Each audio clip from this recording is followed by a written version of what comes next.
जी बेटा, तो हम पॉइंट नंबर 8 पे बात कर रहे थे कि जब आप लोग प्रेजेंटेशन देते हैं ना, तो प्रेजेंटेशन में कभी कभी क्या होता है, आप कोई चीज भूल जाते हैं।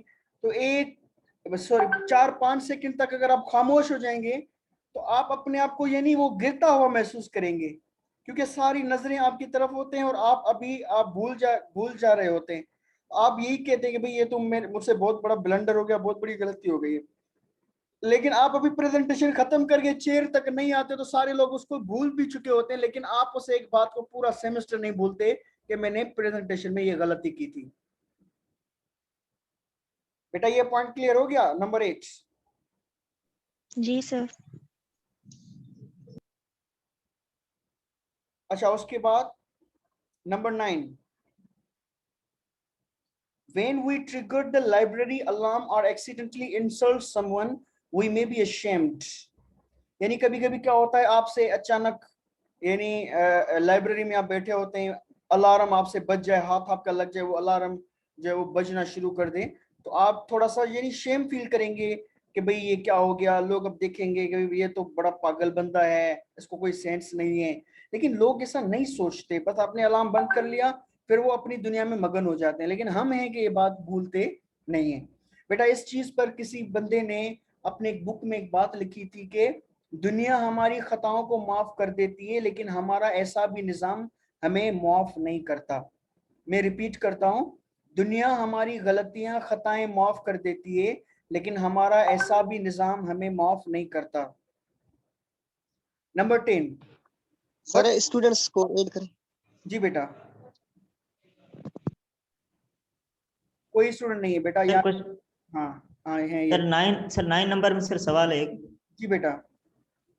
सर आपने सर अभी कहा कि सर लोग हमें दुनिया में मतलब खता हमारी जो खताएं हैं उनको माफ कर देती है। सर फिर हमें ऐसा क्यों लगता है कि हमें ऐसा क्यों फील होता है कि लोग हमें अभी तक मतलब हमारी जो हमने जो खता की उस पर अभी तक भी लोग हमसे चिड़े हुए हैं या हम पर गुस्सा है? सर ऐसा क्यों होता है? बेटा आपको ये बताओ, यही बात मैं बता रहा हूँ कि हम चैप्टर कॉग्निशन आएगा, उसमें हम पढ़ेंगे हमारी जो सोचें होती है ना, सोचें, तो उन यस सोचों सर। में प्रॉब्लम होता है। आप अपनी सोचों के चेहरों से थोड़ा पर्दा उठाकर देखेंगे, आपको लगेगा यार मैं क्या क्या सोच के बैठा था।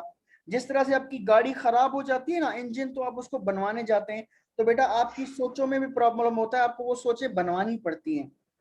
ठीक है ना, इसीलिए वेस्टर्न कंट्रीज में बड़े बड़े क्लिनिकल साइकोलॉजिस्ट बैठे होते हैं, साइकियाट्रिस्ट बैठे होते हैं, जो आपकी काउंसलिंग करते हैं और आपकी जो सोचों का रुख है वो सही दुरुस्त करते हैं कि बेटा ये जो आप सोच रहे हैं ये गलत है, आप इस तरह से चीजों को सोचें। Is it clear? Okay sir, thank you.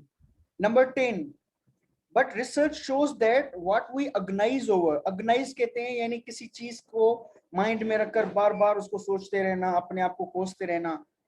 But research shows that what we agonise over, जिस चीज पर हम करते रहते हैं, अदर्स में हार्डली नोटिस, उस बात को दूसरे लोग इतना नोट नहीं करते जितना हम समझ रहे हैं, एंड सून फॉरगेट। बेटा एक तो वो सोचते नहीं है इतना, अगर नोट किया भी तो बहुत जल्द वो लोग भूल जाते हैं। लेकिन आप हैं कि उस चीज को पकड़ के बैठे होते हैं। इसीलिए तो किसी ने कहा है ना कि मैं आप ही हूं अपने आप के पीछे पड़ा हुआ, मेरा शुमार भी तो मेरे दुश्मनों में है। यानी आपका अपनी तरफ जो रवैया होता है, अपनी सोचें जो होती हैं, वो किसी कोई दुश्मन इतना आपको नुकसान नहीं पहुंचाना चाहेगा जितना आपकी वो सोचें आपको नुकसान पहुंचाती हैं।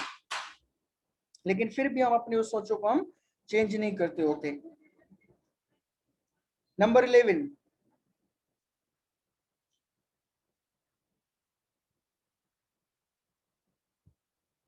अच्छा number 11, social surroundings affect our self awareness.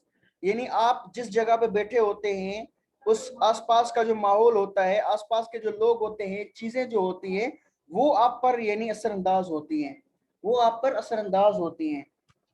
when we are the only member of our race, यानी आप काले होते हैं या गोरे होते हैं, जो कोई भी होते हैं, जेंडर, आपकी जो कोई भी जेंडर हो, nationality in group, we notice how we differ and how others are reacting to our differences. यानी आप अगर क्लास में बैठे हैं, अगर आप लड़की हैं और आपकी क्लास में 50 लड़के बैठे हैं, अकेली आप लड़की हैं, उस वक्त आपको यानी उस कंडीशन में आप सेल्फ कॉन्शियस हो जाएंगी और आपका जो लड़की होना ये हकीकत है वो आप पर बहुत ज्यादा निर्भर हो जाती है कि भाई मैं एक लड़की हूँ, बाकी सारे लड़के हैं. It means when you are alone in the when you are alone in the group and there's no any other person in that group who shares your qualities, जो आपकी तरह ना हो, आप टोटली डिफरेंट हो, तो आप थोड़ा सेल्फ कॉन्शियस ज्यादा हो जाते हैं कि मैं क्या बोल रही हूँ, मैं क्या कर रही हूँ, ये सारी चीजें. बिल्कुल इसी तरह लड़के भी ऐसे करते हैं. अगर 50 लड़कियां और एक लड़का वहां पे बैठा हो तो वो भी थोड़ा सेल्फ कॉन्शियस ज्यादा हो जाएगा कि मैं लड़का हूँ, ये सारी लड़कियां हैं, और आपको अपने बिहेवियर पे थोड़ा हो जाता है. दूसरी मैं आपको इसकी मिसाल बताऊं, आप फैकल्टी रूम में जाते हैं, वहां पे 20 टीचर बैठे हैं, उन 20 टीचर के सामने आप चेयर पे बैठते हैं, किसी वजह से आपको जाना पड़ता है, आधा घंटा आपको वहां पे बैठना पड़े, तो आप क्या होंगे, आप सेल्फ कॉन्शियस हो जाएंगे. आप मोबाइल साइलेंट पे कर देंगे कि भाई कोई गलती ना हो जाए, कोई कॉल वाल ना आ जाए, ठीक है. आप खामोश बैठे होते हैं, आप यानी नीचे देखते हैं कि मैं कैसे देख रहा हूँ, कुछ गलत ना मुझसे हो जाए.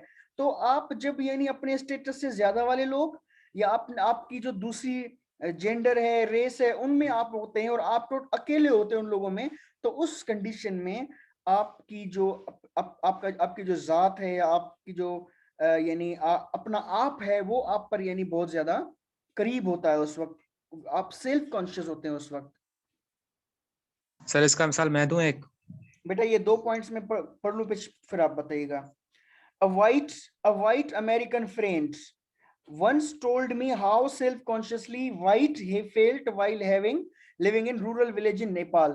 यानी नेपाल में एक ये बंदा बता रहा है कि मेरा एक दोस्त था अमेरिकन, सफेद फार्म, तो वो उसने बताया कि जब मैं नेपाल गया तो नेपाल में लोग काले होते हैं सारे, तो जब उन कालों के दरमियान में मैं अकेला गोरा था तो मैंने यानी अपना सेल्फ कॉन्शियस बहुत फील किया कि भाई मैं कौन हूँ. और यानी उस वक्त आपकी मैं जो है वो यानी थोड़ी ऊपर आ जाती है, समंदर के सतह पर आ जाती है, और आप उसको देखने लगते हैं कि मैं कौन हूँ, मेरी पर्सनालिटी क्या है, मैं कौन हूँ, मेरी पहचान क्या है.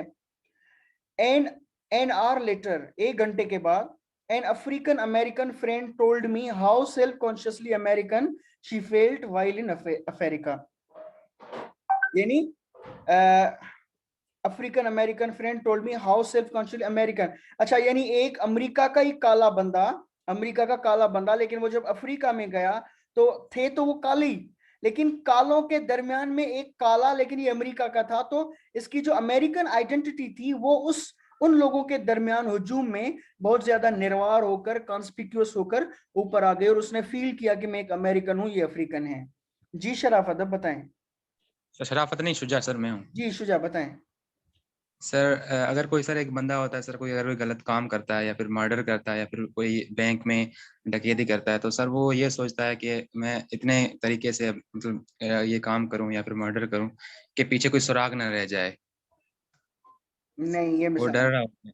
ये मिसाल नहीं. रो, अच्छा, और रोती कोई? बनती थोड़ी. अच्छा चले, ठीक है, ठीक है. नंबर 12. सर मैं जी बेटा, जी जी. सर जब भी मैं कॉलेज जाया करती थी ना, तो बस में सुबह के टाइम सारे आदमियां होती थी, तो लड़की सिर्फ मैं होती थी उस वक्त, तो उस वक्त मैं बहुत सेल्फ कॉन्शियस का शिकार होती थी.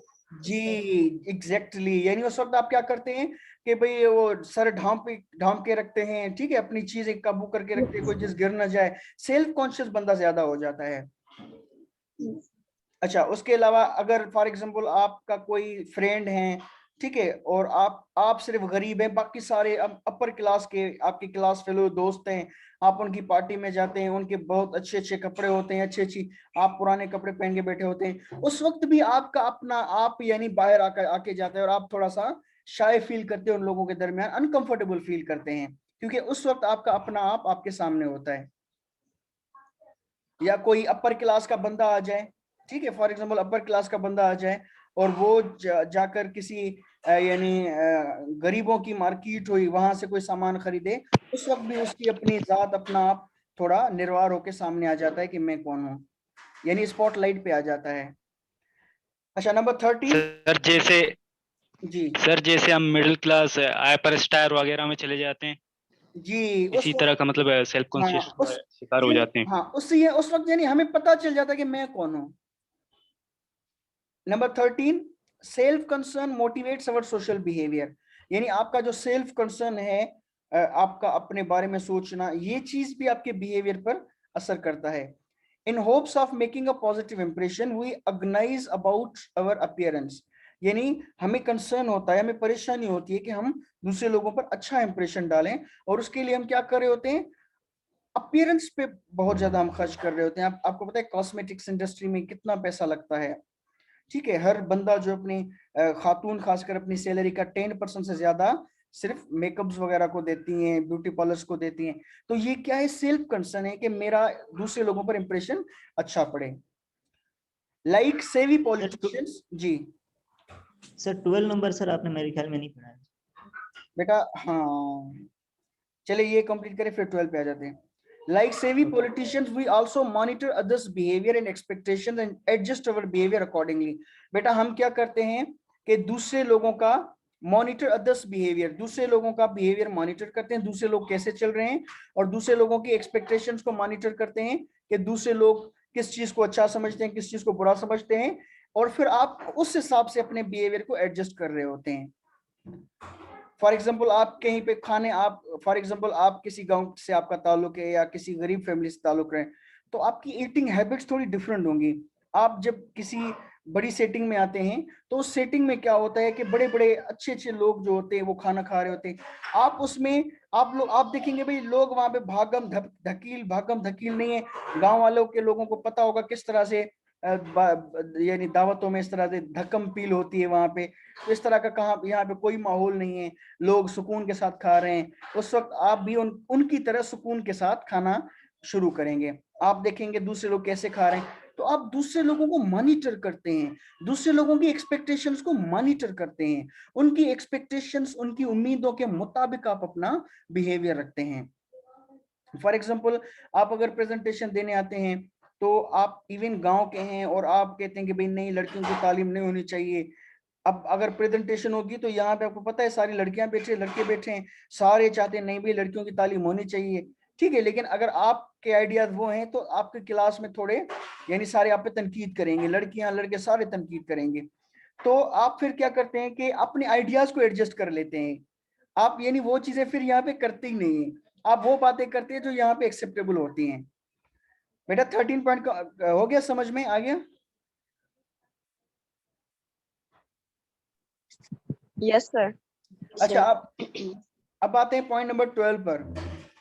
Self interest colours our social judgement, यानी आपकी जो भी जजमेंट होती है, आप कोई भी फैसला करते हैं उसमें किस चीज का असर होता है, आपके सेल्फ इंटरेस्ट का। आप अपने मफाद को देखकर फिर कोई जजमेंट बनाते हैं। When problems arise in a close relationship such as marriage, we usually attribute more responsibility to our partners than to ourselves. यानी आपकी शादी में जब कभी कोई प्रॉब्लम आ जाता है तो कोई भी ऐसा इंसान नहीं होता जो कहता है कि भाई मेरी वजह से ये प्रॉब्लम है। हर कोई चाहता है सामने वाले या सामने वाली की वजह से ये प्रॉब्लम आए हैं। तो आप देख रहे हैं कि आप न्यूट्रली जजमेंट नहीं दे रहे हैं, बल्कि आपकी जजमेंट आपके सेल्फ इंटरेस्ट के मुताबिक है कि वो बंदा आप सामने वाले बंदे को मोरद इल्जाम ठहरा रहे हैं। When things go well at home or work or play, जब चीजें बेहतर होती हैं तो we see ourselves as more responsible, उस चीज का क्रेडिट फिर हम खुद लेते हैं। यानी किसी बुरी चीज का इल्जाम सामने वाले पर, किसी अच्छी चीज का इल्जाम खुद पर देते हैं। फॉर एग्जाम्पल आप जो वो लड़कियां जो वो खासकर कोई सालन वगैरह पकाती हैं, उनसे सालन खराब हो जाए तो वो कहेंगी कि अब्बू मेरा कोई कसूर नहीं है, मेरी रेसिपी जो ये देखी थी ना टेलीविजन पे उसमें ही ऐसा प्रॉब्लम था, मेरे में प्रॉब्लम नहीं था। लेकिन जब वो कोई अच्छी डिश बनाएगी तो वो कहेगी ये नहीं, ये तो मेरा कमाल है, मैंने ही इतना अच्छा बनाया। तो ये self concern motivate your social behaviour. जी बेटा, सॉरी ये एग्जाम्पल सर एक आ रहा है जी तो आपको बताऊं। जी बेटा बताएं। सर अगर एक्सीडेंट सर हो जाता है तो सामने वाला सर ये बोलता है कि मेरी गलती है, और मैं बोलूंगा सर ये मेरी गलती है मेरी गलती है। जब आहिस्ते सब सेट हो जाता है फिर सर ये बन जाता है मिसाल इस पे। मैं समझा नहीं, थोड़ा रिपीट करें। सर अगर कहीं एक्सीडेंट होता है सर, जी जी अगर मेरा हो गया तो सर मैं उसको बोलूंगा ये आपकी गलती है, वो मुझे बोलेगा कि ये आपकी गलती है। एग्जैक्टली हम एक दूसरे को कह रहे होते हैं, वो कह रहा है तुम्हारी, क्योंकि अगर मैं कहूँ मेरी गलती है तो फिर उसकी गाड़ी मुझे बनवानी पड़ेगी ना। हाँ और सर। ये चीज मेरे मफाद में नहीं है कि 20,000 रुपए मेरा खर्चा हो। अगर मैं जानता भी हूँ कि मेरा कसूर है लेकिन मैं सामने वाले के गले में पकड़ के बैठ जाऊंगा। ये और अक्सर औकात झगड़ों में यही होता है कि जो इस तरह का कोई वाक्य होता है ना, तो एक बंदा पहले जल्दबाजी करके दूसरे को 2-3 थप्पड़ मार देता है ताकि देखने वाले यही समझे कि थप्पड़ खाने वाले का कसूर था। Is it clear? जी सर, जी सर। अच्छा, नंबर 14, सोशल रिलेशनशिप्स। एक मैं अपने छोटे भाई की आप लोगों को बताता हूँ। एक बार क्या हुआ, वो बाइक पर जा रहे थे तो दूसरी बाइक पे एक बूढ़े शख्स थे, तो उनका आपस में थोड़ा हो गया, यानी सामने आमने सामने गाड़ियां टकरा गई। तो उस बूढ़े ने थोड़ा यानी जोर से चीखना और चिल्लाना शुरू किया मेरे भाई पर। तो मेरे भाई ने कहा, सॉरी अंकल, मेरी गलती, आप मुझे माफ कीजिएगा। उसी वक्त वो बूढ़ा शर्मिंदा हो गया। उसने कहा, यार ये गलती तो मेरी थी, ये गलती तो मेरी थी, लेकिन मैंने ये कहा कि आप शायद मुझे ना कह दें, इसलिए पहले मैंने आपको कह दिया। Number 14, social relationships help define our self. यानी आप क्या हैं, आप क्या हैं, आपका सेल्फ क्या है, इसको कौन सी चीज डिफाइन करने में हेल्प करती है? आपकी रिलेशनशिप। इन अवर वेरिड रिलेशनशिप्स, यानी आपके कई रिलेशंस होते हैं, कहीं पे बाप होते हैं, कहीं पे माँ होते हैं, कहीं पे बहन होते हैं, कहीं पे बेटे होते हैं, कहीं पे पड़ोसी होते हैं। वी हैव वेरिंग सेल्फ्स, यानी हर ताल्लुक में आपका एक अलग सेल्फ होता है। आप अगर शोहर हैं तो बीवी के साथ ताल्लुकात, आपका एक अलग सेल्फ है। आपकी बेटी के साथ आपका ताल्लुक, वो अलग सेल्फ है। आपके स्टूडेंट के साथ आपका ताल्लुक, यानी आपकी शख्सियत के फिर चेहरे होते हैं। बीवी के सामने एक चेहरा, बेटी के सामने दूसरा चेहरा, शागिर्दों के सामने तीसरा। तो हर हर तरफ आप एक अलग से सेल्फ लेकर जाते हैं उन लोगों के पास। We may be one self with mom, आप जब अपनी मॉम के साथ होते हैं तो आप एक तरह के होते हैं। एंड अदर विद फ्रेंड्स, लेकिन जब आप दोस्तों के सामने होते हैं तो वो जो माँ के सामने वाला शरीफ बच्चा वो थोड़ा चेंज हो जाता है। एंड अदर विद टीचर, और जब टीचर्स के सामने होते हैं तो और आपका चेहरा बदल जाता है। तो इस तरह से हमारे सेल्फ जो है वो बदलते रहते हैं, डिपेंड करता है कि किस रिलेशनशिप के सामने हैं हम। How we think of our self, हम अपने बारे में क्या सोचते हैं, is linked to the person we are with at the moment. हम एट द मोमेंट किस बंदे के साथ जो है यानी है रिलेशनशिप में, या किस बंदे के साथ हम बातचीत कर रहे हैं, इस चीज का तयन करता है कि हम अपने बारे में, हम अपने आप को क्या समझेंगे और हम अपने आप के बारे में क्या सोचेंगे। अच्छा, नंबर 15,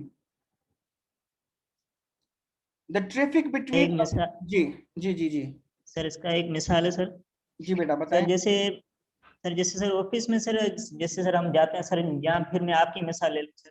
जी जी तो सर जैसे सर आप आते हैं, मतलब यूनिवर्सिटी में आते हैं, तो आपका सर एक रोल होता है, आप घर पे जाते हैं तो आपका दूसरा रोल होता है सर। इसी मतलब फॉर एग्जांपल ये होता है, इसे होता है, मतलब एक एग्जैक्टली एक बंदे के मतलब सर काफी काफी जो रोल होते हैं। एग्जैक्टली। अब मैं आपको बताता हूँ कि एक ही बंदे के दो चेहरे कैसे हो जाते हैं। अब फॉर एग्जांपल आप हैं, आपके पैसे हैं किसी बंदे के पास, 1 साल गुजर गया और वो बंदा छुपता फिर रहा है। अब अचानक आपके सामने आ गया है, तो आप उसको गले में फूलों का हार डालेंगे, आप उस पर गुस्सा हो जाएंगे, सर गुस्सा होंगे। गुस्से होंगे। अब ठीक है, अब उसमें उसके साथ बिजनेस प्रॉब्लम है तो उसके गुस्सा हो जाएंगे, आंखें लाल हो जाएंगी, आपका चेहरा पता नहीं क्या हो जाएगा। लेकिन 5 मिनट के बाद आपका बहुत ही प्यारा सा बच्चा आपके सामने आ जाता है, तो आपका यानी वहां पे आपका होलिया ही फिर चेंज हो जाएगा, आपका चेहरा चेंज हो जाएगा, मुस्कुराहट आ जाएगी। तो वहां पे आपका खिल सेल्फ उठेगा सर। दूसरा था, यहाँ पे आपका सेल्फ कुछ दूसरा है। तो आप देखिए, हर 10 मिनट 20 मिनट के बाद आपका सेल्फ डिफरेंट हो जाता है, जैसे जैसे आप आपके सामने वाला बंदा चेंज हो जाता है। तो is it clear? Yes sir, thank you. अच्छा, the traffic between our self and others runs both ways, यानी दोनों तरफ ये गाड़ी चलती है या दोनों तरफ ये चीजें होती हैं। Our ideas and feelings about ourselves affect how we respond to others, यानी हमारे बारे में, अपने बारे में जो आइडियाज हैं, हमारे अपने बारे में आइडियाज क्या हैं, इस चीज का तयन करते हैं कि हम दूसरे लोगों को कैसे रिस्पॉन्ड करेंगे। फॉर एग्जाम्पल, अगर आप क्लास में पोजीशन होल्डर हैं, टॉप पे आते हैं, तो आप दूसरों को थोड़ा कम समझेंगे, और आप वो 5 बार आपसे कोई चीज पूछेगा तब एक बार आप जाके उसका रिप्लाई देंगे, आप उसको जवाब देंगे। अगर आप यानी क्लास के डल तरीन स्टूडेंट हैं, ठीक है, और फिर आपसे कोई इंटेलिजेंट बच्चा फर्स्ट पोजीशन होल्डर वो बात करता है, तो आप अपने सारे काम थोड़े साइड पे करके उसको उसी वक्त जवाब देना शुरू कर देते हैं। तो आप अपने को क्या समझते हैं दूसरे लोगों के सामने, ये डिपेंड करता है आप दूसरों को रिस्पॉन्ड कैसे करेंगे। अगर खुद को कमतर समझते हैं तो दूसरे लोगों की जी हुजूरी करेंगे, अगर खुद को सुपीरियर समझते हैं तो दूसरे लोगों को कमतर समझेंगे। And others help shape our sense of self, और जो दूसरे लोग होते हैं वो यानी बहुत बड़ी मदद करते हैं हमें अपने आप की पहचान करवाने के लिए कि हम कौन होते हैं। फॉर एग्जाम्पल, आप जो है यानी जब तक कोई बंदा आपको आपको आपके बारे में कमेंट नहीं, आप क्या हैं आपके बारे में कमेंट देता है, यार आप ऐसे हैं, आप ऐसे हैं, आप ऐसे हैं, तो उनके लफ्जों में आपकी जात का यानी इमेज होता है, रिफ्लेक्शन होती है। तो आप लोगों के व्यूज अपने बारे में सुनकर अगर अच्छे व्यूज हैं तो खुश हो जाते हैं, अच्छा यार मैं तो बड़ा अच्छा बंदा हूँ। अगर उनके व्यूज थोड़े बुरे होते हैं तो आपको थोड़ा होता है कि यार ये क्या। तो दूसरे लोग आईने की मसल होते हैं, जिस तरह से आईने में आप अपना आप देखते हैं तो दूसरे लोगों की बातों में, दूसरे लोगों के लफ्जों में आपकी झलक होती है। तो दूसरे लोग आपको हेल्प करते हैं अपना आप दिखाने के लिए। इज इट क्लियर बेटा? Yes sir. अच्छा, point number 16, our sense of self organizes our thoughts, feelings and actions। बेटा ये तीन चीजें बार बार आती रहेंगी। थॉट्स का ताल्लुक आपके दिमाग के साथ है, उसके बाद फीलिंग्स इसका आपके हर्ट के साथ है, एक्शंस इसका आपके जिस्म के साथ है। ये तीन चीजें, ये दो चीजें अंदर इंटरनल एटीट्यूड कहलाता है और ये चीज बिहेवियर कहलाता है, एक्शंस। इज इट क्लियर बेटा? ये तीन चीजें सर रिपीट करें इसे। अवर सेंस ऑफ सेल्फ यानी आपके अपने बारे में क्या व्यूज हैं, आप अपने बारे में क्या राय रखते हैं कि मैं क्या हूं, मेरी वजन क्या है, मेरी अहमियत क्या है, मेरी सोशल मार्केट में वैल्यू क्या है। इन चीजों के बारे में जो आपके आइडियाज हैं वो आपकी थॉट यानी आपकी सोच को बनाते हैं, आपकी फीलिंग्स यानी आपकी जज्बात को बनाते हैं, एहसासात को बनाते हैं अपने बारे में, एंड एक्शंस और आपके एक्शंस को बनाते हैं। इज इट क्लियर बेटा? इसकी कोई मिसाल देगा? सर ये समझ में नहीं आ रहा। बेटा देखें, आपकी वजूद से जो एक्शंस निकलते हैं, जो कोई भी काम आप करते हैं, फीलिंग्स जो फीलिंग्स आप अपने दिल में रखते हैं, और थॉट्स जो सोच आप अपने दिमाग में रखते हैं, ये तीन चीजों की क्वालिटी क्या होगी? एक्शंस आपके पॉजिटिव होंगे या नेगेटिव होंगे, फीलिंग्स आपकी पॉजिटिव होंगी या नेगेटिव होंगी, थॉट्स आपकी पॉजिटिव होंगी या नेगेटिव होंगी। ये डिपेंड करता है आपके सेंस ऑफ सेल्फ पर। अगर आपका सेंस ऑफ सेल्फ जो है पॉजिटिव है, आप अपने आप को पॉजिटिवली इवेल्युएट करते हैं कि यार मैं कोई चीज हूँ। सर जी मैं कुछ बोलूं सर? जी बेटा। सर इस बात का मतलब ये हुआ कि हमारी अपने बारे में राय क्या है, हम अपने बारे में कैसा सोचते हैं। अगर अच्छा सोचेंगे तो मतलब अच्छे एहसास होंगे, अगर बुरा सोचेंगे तो मतलब हम खुद को तो बुरे ही एहसास होंगे। इसका मतलब ये है।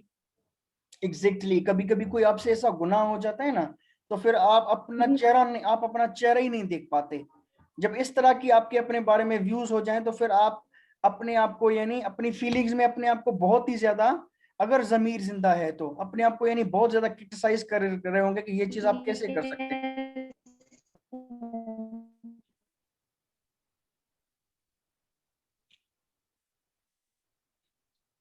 अच्छा, अब हम आते हैं पॉइंट नंबर 17।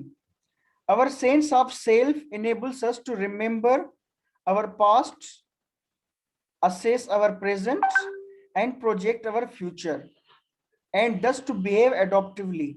यानी आपका जो सेंस ऑफ सेल्फ होता है, यानी आपके अपने बारे में जो व्यूज होते हैं, वो आपको अपना माजी याद दिलाते हैं कि आप क्या थे, आप क्या हैं। आपको अपना प्रेजेंट आपके सामने लाते हैं कि आपका प्रेजेंट क्या है, आया अच्छा है या नहीं, आपके लिए कुछ मौके हैं या नहीं, आपके लिए कुछ अपॉर्चुनिटीज हैं या नहीं। एंड प्रोजेक्ट अवर फ्यूचर, और आपको बता रहे होते हैं कि आपका फ्यूचर क्या होगा। अगर आप अपने आप को अच्छा समझ रहे होते हैं तो आप कहेंगे भाई मेरा फ्यूचर अच्छा है, ठीक है।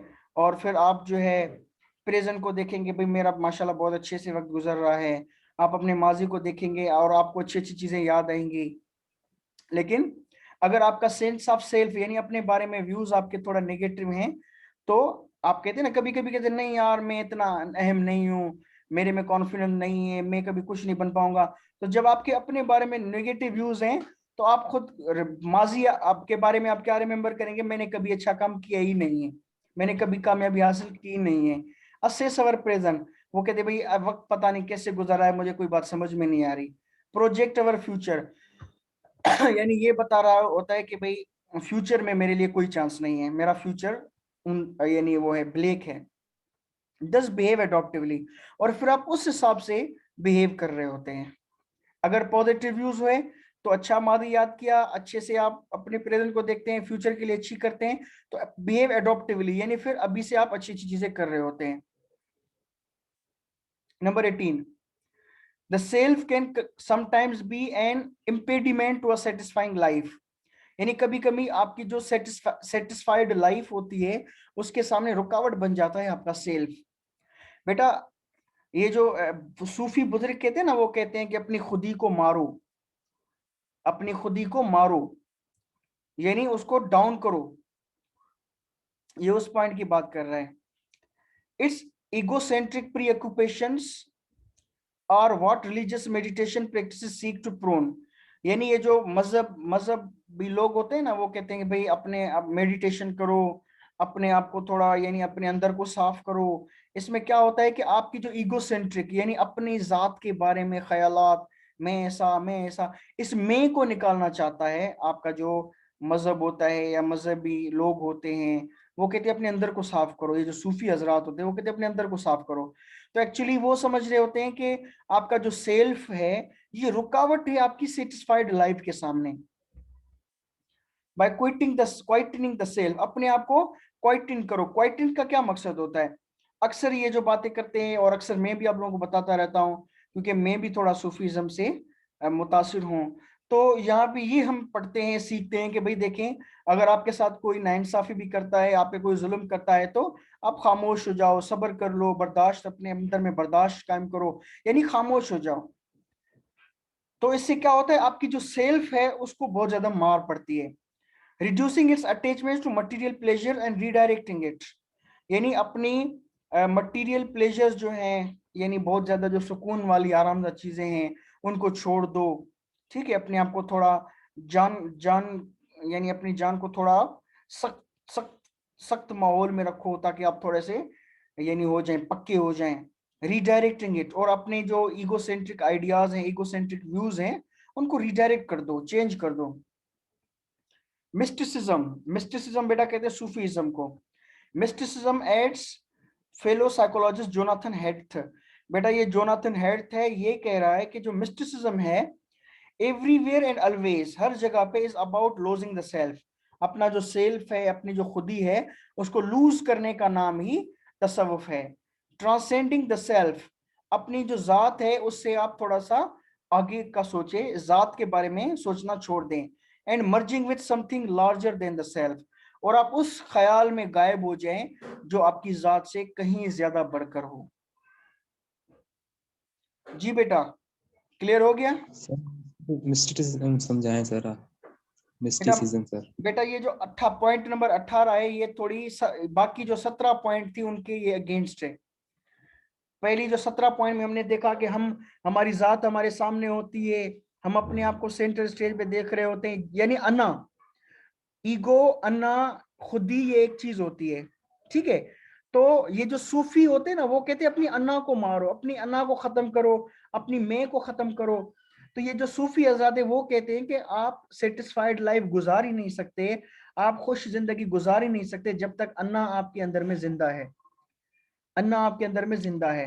फॉर एग्जाम्पल सर इसको झुकाव की तरह ले सकते हैं कि झुक जाना। जी, झुक जाना, बिल्कुल बिल्कुल। एक होता है ना भाई इज्जत नफ्स, इज्जत नफ्स। फॉर एग्जाम्पल आजकल तलाकें क्यों हो रही हैं? क्योंकि बीवी में भी अन्ना है और शोहर में भी अन्ना है।